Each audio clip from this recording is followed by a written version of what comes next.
Hey, welcome back to Blanchy Talks Watches. Today for review we have the Söner by Sweden Momentum. This is Söner's second watch, the first being a quartz version of the same design. So what you see here on the table is everything that comes with the watch. So you've got a standard cardboard box, a nice little pouch, the watch and a spare strap. So we'll dive straight into the watch. This is the high polished version with the green dial, green genuine leather strap. The dial on this is absolutely stunning with the sunburst effect. That's a good angle at it there, look at that, it's absolutely beautiful. Really catches the sun when you're out and about, or any lights. It really dances. It's quite unusual how vibrant it is, and yet it's not tacky. Now obviously it is a rectangular case, so the style cues for this are clearly Art Deco inspired. So Freddie, the owner, wanted the case to kind of hark back to the 1920s Art Deco style, and it's, I suppose, unapologetically square. There's a lovely backstory behind it, how Freddie, I think he'd got a promotion work or something, and he was going to look at a watch that he could pass down to his kids in the future, and everything he saw was just your standard round-faced watches.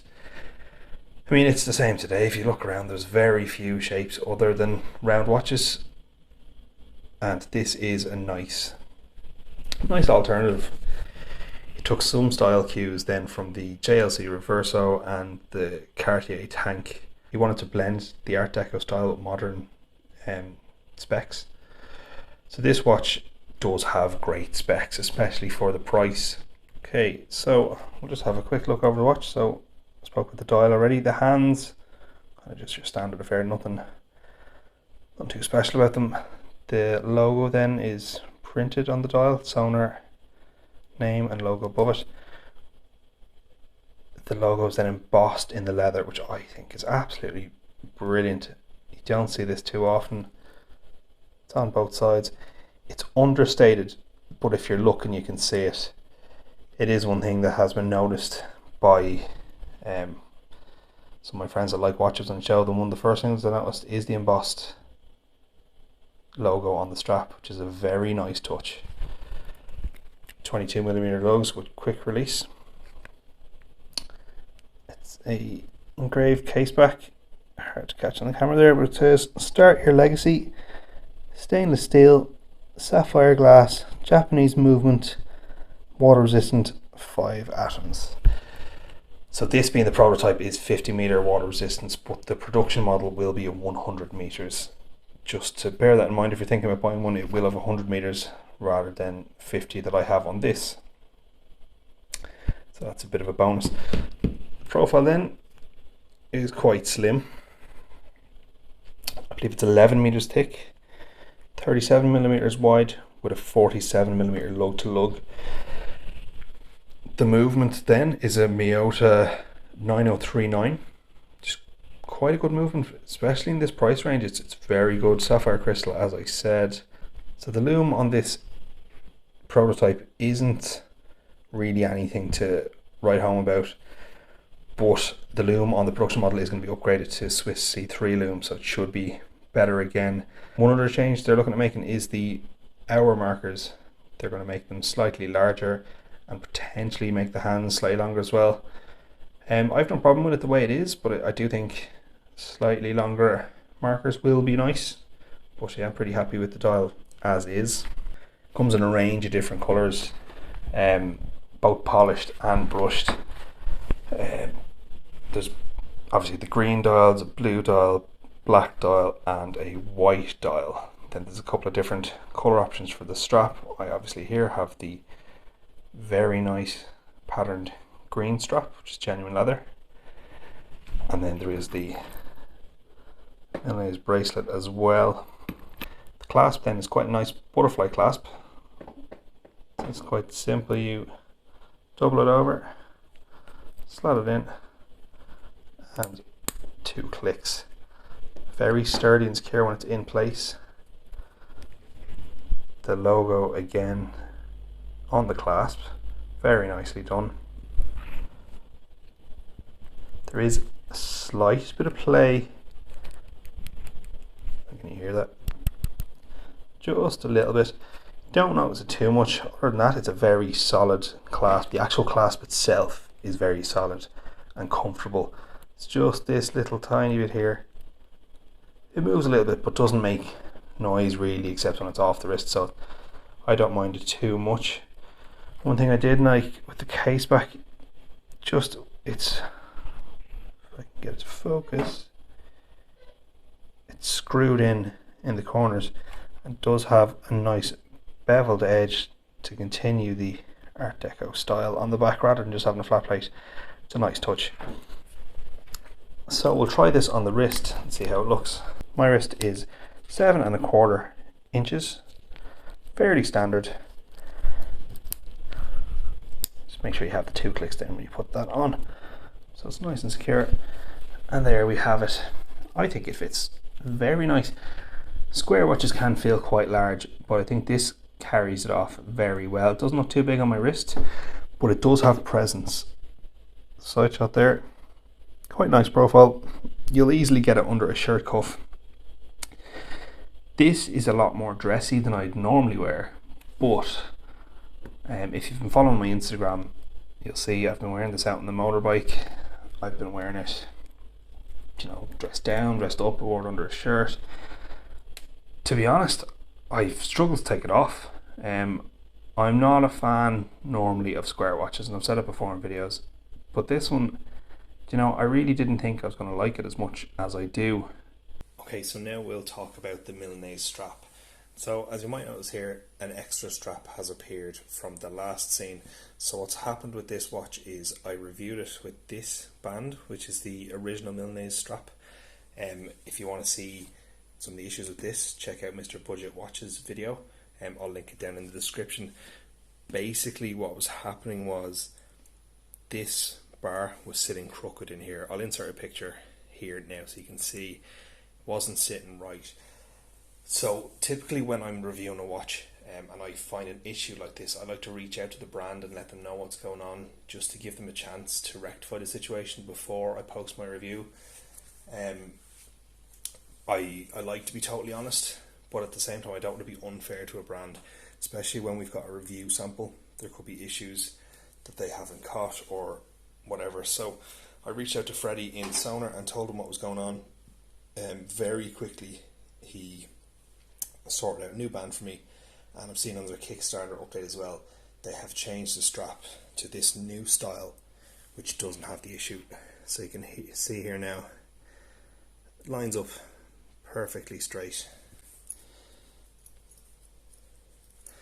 So as you saw from the last picture, it was this little, the lever here on the quick release spring bar was forcing this end of the strap out, but you can see here top and bottom it is perfectly aligned.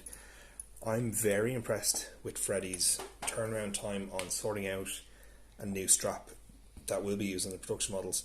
So there is a few key differences between this. As you can see, the weave on the new strap is tighter, and the thickness of the strap as well, it's thinner than the original one. The original on top and the new on the bottom attached to the watch. So you've got your adjustments. There is little notches there that allow the clasp to hook in. Again, it's a signed clasp. These little indentations are slightly visible when it's on the watch. I think the camera kind of picks it up there. I'll show it when it's on the wrist though. There we have it. Quite nice. And I have to say, much better than the previous band in terms of comfort. I think it's more comfortable. It's got a good bit of articulation, so it is quite comfortable. But the fit is just so much better. Like the crookedness of the previous prototype strap really bothered me, so I'm delighted that they've decided to make this change for the production model. One other issue was the clasp.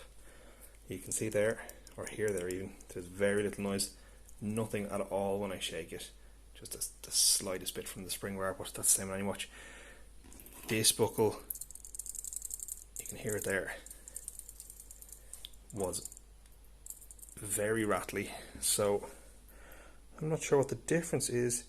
Yeah, you can see in the side profile there, if I can get the camera to focus, the clasp is slightly different, but it's much more secure. More secure even than the one on the leather strap, which I like so much. So yeah, I'm delighted with this, and it really shows that the company care about the product and the consumer, because they could have easily stuck with this strap.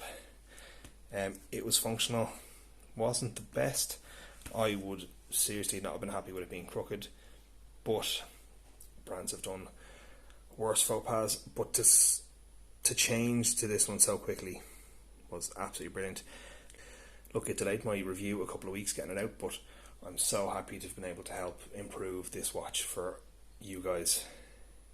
Like, from a quality perspective, it's brilliant. No quality control issues at all, especially on a prototype. This is the first run at it. There could always be little niggles. I haven't seen anything, and I've worn this a lot, as I said.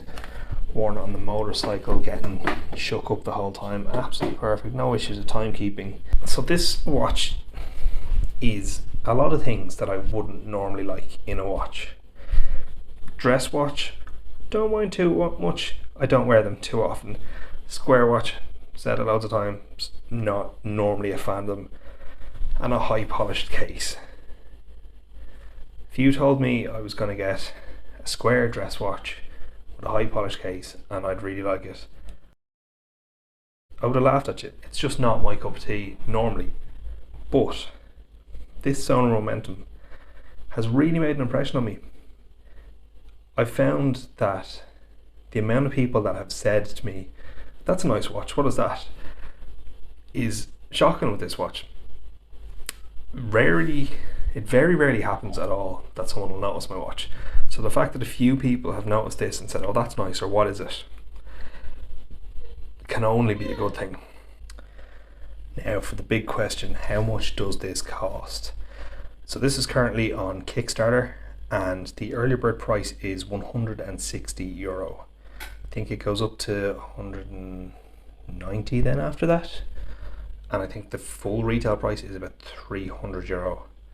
And €300 for this specs, it's not bad, it's not great. At €160, under $200, this represents incredible value. With a Miata 9 series movement, sapphire crystal, 100 meters water resistance, beautiful strap and deploying clasp, I think it's a no-brainer.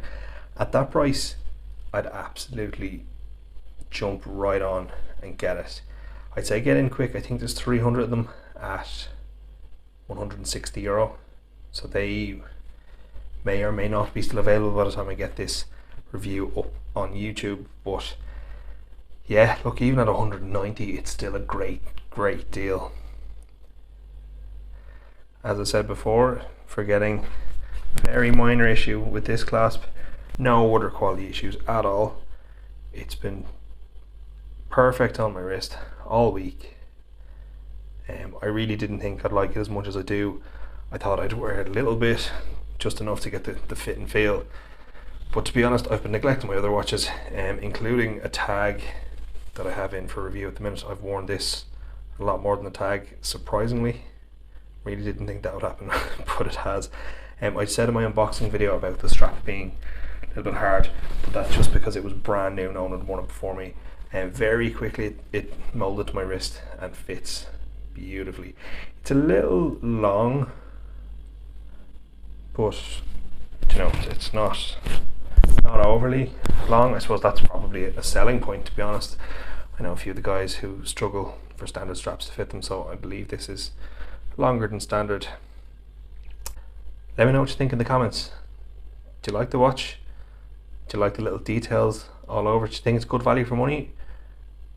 I'll have all the details of the Kickstarter in the description below if you'd like to jump on and get one. If you like the video, drop a like. Make sure you subscribe so you see my future videos. And thanks for watching. Cheers.